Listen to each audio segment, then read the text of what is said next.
Hi friends, అందరూ ఎలా ఉన్నారండి? మేమైతే చాలా బాగున్నాం. మేమైతే విలేజ్కి వెళ్ళాం కదండి. అక్కడైతే మా పెరట్లో ఉన్న మొక్కలన్నీ మేమైతే వీడియో తీసామండి. చూడండి, మా ఇంటి దగ్గర అయితే చాలా ఫ్లవర్స్ అయితే ఉంటాయి.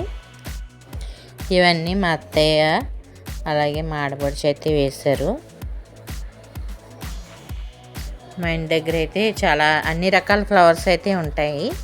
ఎండాకాలం కదండి, ఇప్పుడైతే అందుకనే కొన్ని అయితే ఉన్నాయి. అవే మేమైతే వీడియో తీసి మీకైతే చూపిస్తున్నాము. మా వీడియో మీకు నచ్చినట్లయితే ప్లీజ్ మా వీడియోకి అయితే ఒక లైక్ చేయండి. మా ఛానల్ని అయితే సబ్స్క్రైబ్ చేసుకోండి.